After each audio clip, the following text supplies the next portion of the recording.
नमस्कार दोस्तों, आप लोगों का फिर से स्वागत करता हूं आपके अपने हिंदी बिब्लियोफाइल चैनल पर। उम्मीद करता हूं कि आपको ये ऑडियो बुक सीरीज पसंद आ रही होगी। आपको ये सीरीज पसंद आ रही है या नहीं, इसकी जानकारी आप इस वीडियो में लाइक और कमेंट करके बता सकते हैं।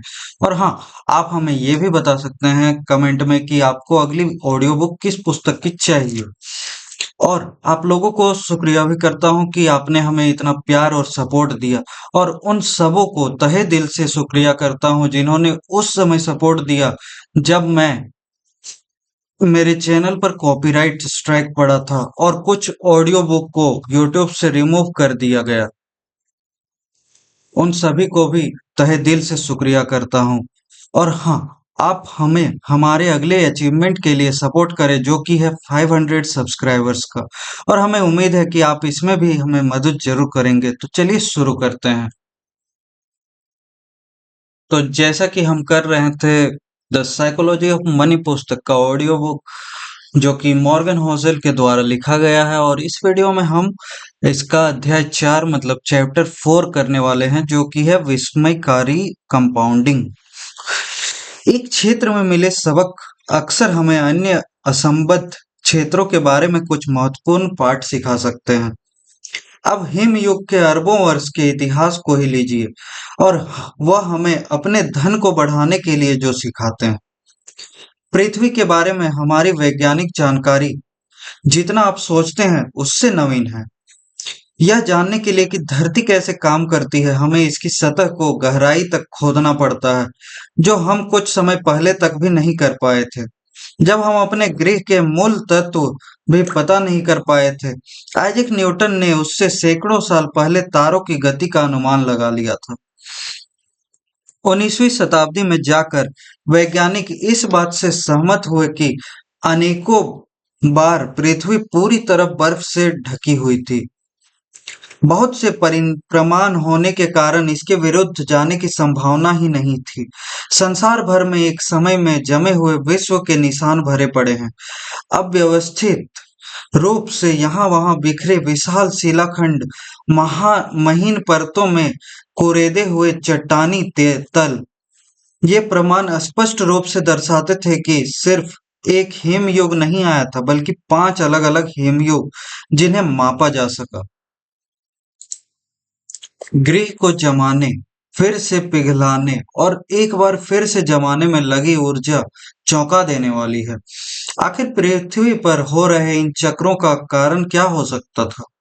यह संभवतः हमारे गृह पर सबसे शक्तिशाली बल होना चाहिए, और यह था भी, बस वैसे नहीं जैसा किसी ने सोचा हो। हिमयुग क्यों आया? इस बारे में अनेकों परिकल्पनाएं थीं। उनके महाकाय भूवैज्ञानिक प्रभाव के कारण ये परिकल्पनाएं उतनी ही भव्य भी थीं। ऐसा माना जा रहा था कि पर्वत श्रृंखलाओं के उठने से पृथ्वी की हवाओं में आए बदलाव ने जलवायु को भी बदला होगा। कुछ परिकल्पनाओं ने इस विचार का समर्थन किया कि हिम प्रकृति अवस्था है जो महाकाय ज्वालामुखी विस्फोटों से बाधित हुई, जिसके चलते पृथ्वी का तापमान बढ़ गया। लेकिन इनमें से कोई भी परिकल्पना हिमयुग के चक्रों का वर्णन नहीं कर पाई। पर्वत श्रृंखलाओं की उत्पत्ति या कोई बड़ा ज्वालामुखी विस्फोट किसी एक हिमयुग का कारण हो सकते हैं।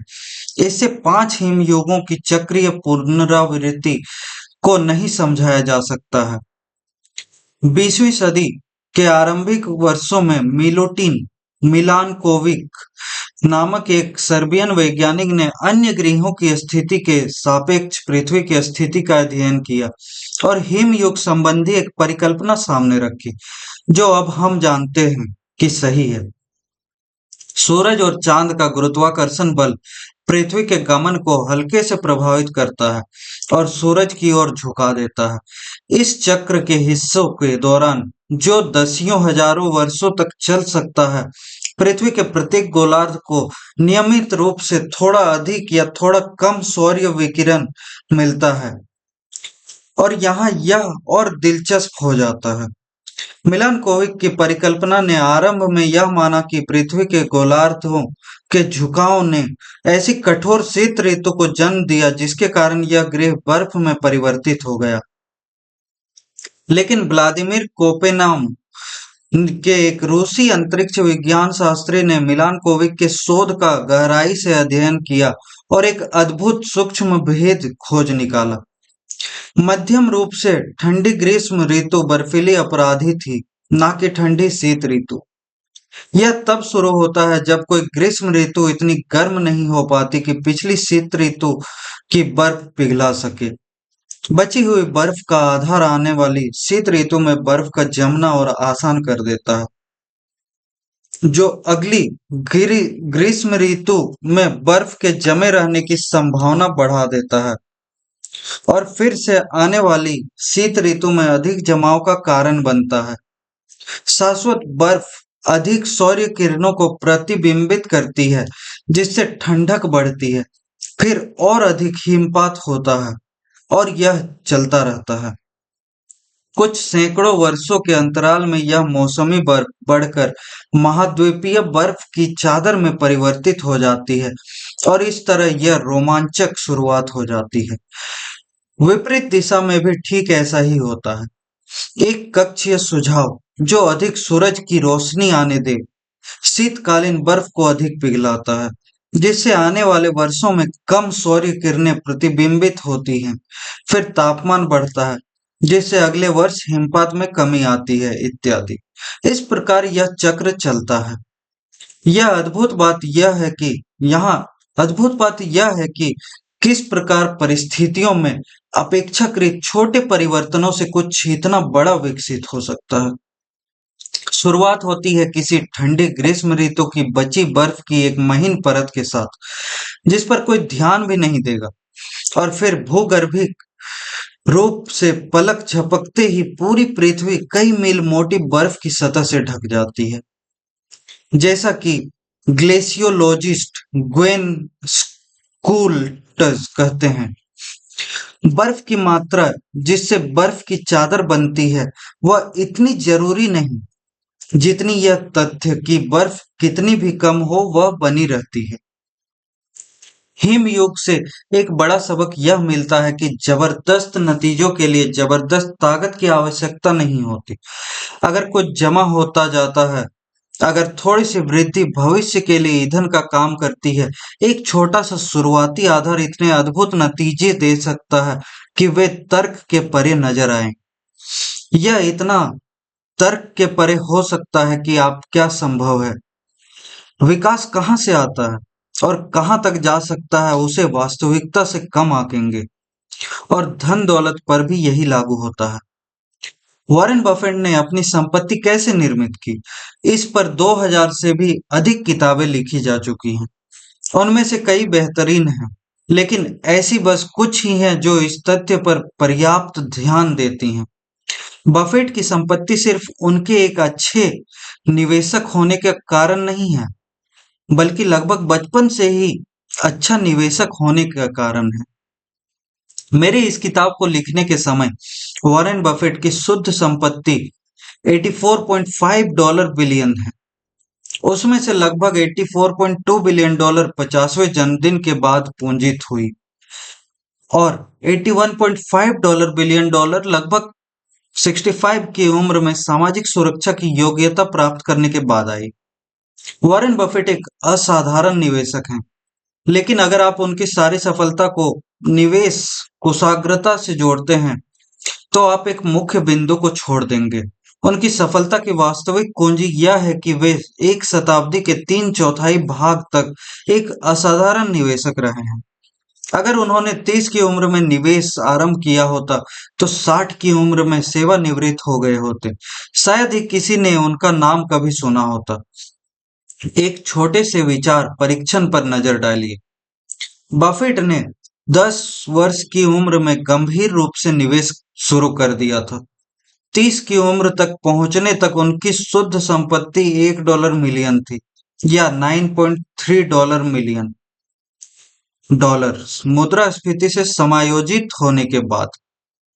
लेकिन अगर वे कोई सामान्य व्यक्ति होते जिसने अपनी किशोरावस्था और युवावस्था दुनिया घूमते हुए अपनी अभिलाषा ढूंढते हुए बिताई होती और 30 की उम्र में उनकी शुद्ध संपत्ति मान लीजिए $25,000 होती, और मान लेते हैं कि वे फिर भी असाधारण वार्षिक निवेश प्रतिफल कमाने में सक्षम रहते जो उन्होंने उत्पन्न किया है 22% प्रति वर्ष, लेकिन 60 की उम्र में निवेश करना छोड़ देते जिससे गोल्फ खेल सकें और अपनी नाती पोतों के साथ समय बिता सकें।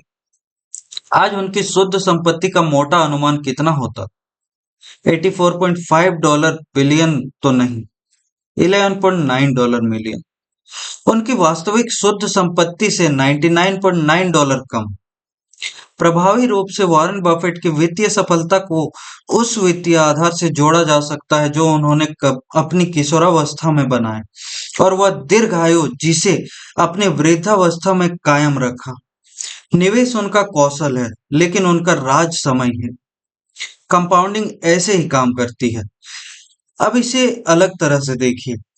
बफेट अब तक के सबसे धनी निवेशक हैं, लेकिन वास्तव में वे सबसे महान नहीं हैं, कम से कम जब औसत वार्षिक प्रतिफल से मापा जाए।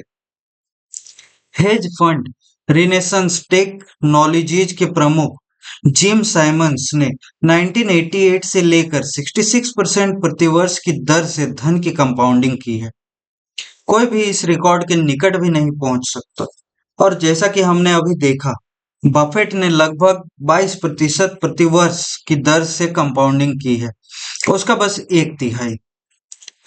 साइमंस की शुद्ध संपत्ति इस किताब को लिखने के समय $21 बिलियन है। वे और मैं जानता हूं कि यह कितना हास्यास्पद सुनाई पड़ता है जब हम इन आंकड़ों पर नजर डालें, तो बफेट से 75% कम धनी है। अगर साइमंस इतने अच्छे निवेशक हैं, तो फिर यह अंतर क्यों? क्योंकि साइमंस से 50 वर्ष की उम्र तक निवेश आरंभ नहीं किया था। बफेट की तुलना में उनके पास कंपाउंडिंग के लिए आधे से भी कम वर्ष थे।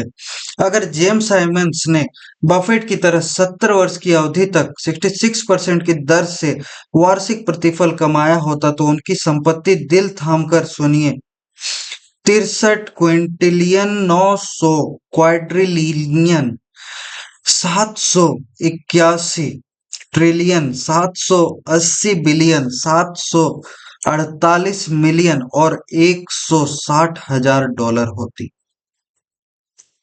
ये आंकड़े हास्यास्पद और अव्यवहारिक दिखाई पड़ते हैं। बात असल में यह है कि वृद्धि अनुमान में छोटे लगने वाले बदलाव हास्यास्पद और अव्यवहारिक आंकड़ों को जन्म दे सकते हैं। इसलिए जब हम यह समझने की कोशिश कर रहे हों कि कुछ भी इतना शक्तिशाली कैसे बना जितना वह है, हिमयुग क्यों बना, या फिर वॉरेन बफेट इतने धनी क्यों हैं, हम अक्सर सफलता की मुख्य कुंजी को अनदेखा कर देते हैं। मैंने लोगों को कई बार कहते सुना है कि जब उन्होंने पहली बार चक्रवृद्धि ब्याज तालिका देखी या फिर ऐसी कोई कहानी की, अगर उन्होंने 30 की उम्र के बजाय 20 की उम्र में बचत शुरू की होती, तो सेवानिवृत्ति के लिए उनके पास कितनी राशि होती। इसने उनका जीवन बदल दिया, लेकिन संभवतः इसने उनका जीवन नहीं बदला। इसने अगर कुछ किया तो वह यह है कि उन्हें आश्चर्य में डाल दिया, क्योंकि नतीजे सहज रूप से सही नहीं लगे। रैखिक सोच घातीय सोच की तुलना में काफी सहजज्ञ होती है। अगर मैं आपको अपने दिमाग में 8+8+8+8+8+8+8+8+8+8 जोड़ने को कहूं, आप कुछ ही सेकेंड में ऐसा कर लेंगे, जो 72 है। अगर मैं आपको 8 into 8 into 8 into 8 into 8 into 8 into 8 into 8 into 8 का हिसाब लगाने को कहूं, तो आपका सर फट जाएगा, जो 134,217,728 है। आईबीएम ने 1950 के दशक में 3.5 मेगाबाइट की हार्ड ड्राइव बनाई। 1960 के दशक में यह संख्या कुछ दर्जन मेगाबाइट तक पहुंच गई। 1970 के दशक के अंत तक आईबीएम विंचेस्टर की ड्राइव 70 मेगाबाइट की थी। इसके बाद ड्राइव का आकार घातीय रूप से छोटा होता गया और स्टोरेज बढ़ता गया। 1990 के दशक की शुरुआत में एक आम कंप्यूटर 200 से 500 मेगाबाइट का होता था और फिर धम मानो विस्फोट हो गया। 1999 एप्पल का iMac 6 गीगाबाइट की हार्ड ड्राइव के साथ आया। 2003 पावर मैक में 120 गीगाबाइट। 2006 नए iMac में 250 गीगाबाइट। 2011 4 टेराबाइट की पहली हार्ड ड्राइव। 2017 60 टेराबाइट की हार्ड ड्राइव। 2019 100 टेराबाइट की हार्ड ड्राइव। अब इस सब को साथ रख कर देखिए, 1950 से 1990 के बीच हमने 296 मेगाबाइट प्राप्त की। 1990 से लेकर अब तक हमने 100 मिलियन मेगाबाइट प्राप्त की है। यदि आप एक टेक्नोलॉजी आशावादी होते तो 1950 में पूर्व अनुमान कर सकते थे कि उपयोगी स्टोरेज 1000 गुना बढ़ जाएगी या फिर 10,000 गुना अधिक।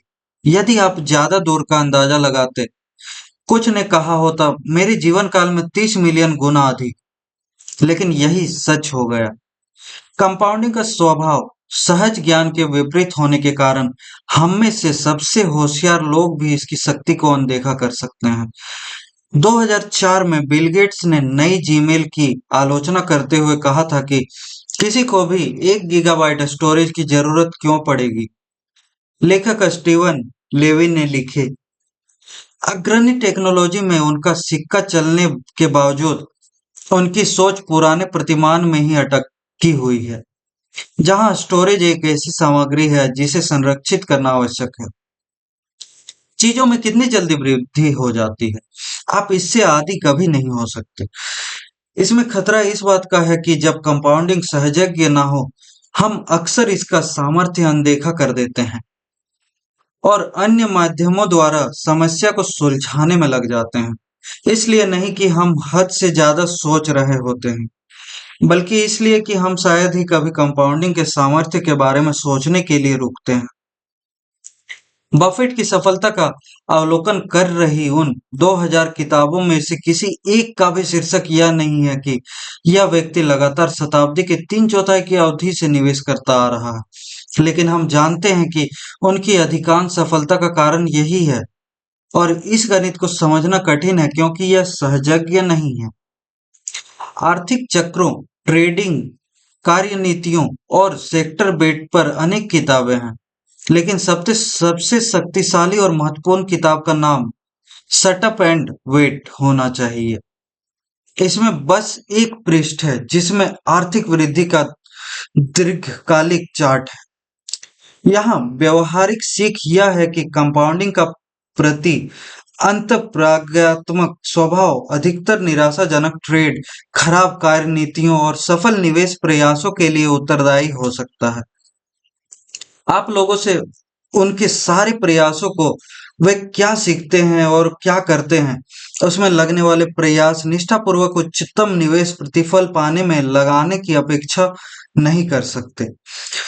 सहज ज्ञान के अनुसार यह अमीर बनने का सर्वश्रेष्ठ उपाय प्रतीत होता है, लेकिन अच्छे निवेश का आशय आवश्यक रूप से मात्र उच्चतम प्रतिफल कमाने से नहीं है, क्योंकि उच्चतम प्रतिफल अक्सर एक बारगी सिद्ध होते हैं जो दोहराए नहीं जा सकते। इसका मतलब अच्छे प्रतिफल कमाने से है जिन्हें आप बरकरार रख सके और जो एक लंबे समय तक दोहराए जा सके, तभी कंपाउंडिंग अपार रूप से बढ़ती है। इसके विपरीत ऊंचे प्रतिफल जिन्हें बरकरार ना रखा जा सके अक्सर दुखद कहानियों का रूप ले लेते हैं। उन कहानियों को सुनाने के लिए हमें अगले अध्याय की आवश्यकता होगी। तो आपसे हम मिलते हैं अगले अध्याय में, 5वां अध्याय। तो आपको कैसा लगा, आप लाइक करें, कमेंट करके हमें बताएं। अगर कुछ इम्प्रूवमेंट करना है तो वो भी बताएं। हमें अपना छोटा सा अचीवमेंट पूरा करने में मदद जरूर करें, जो कि है 500 सब्सक्राइबर्स का।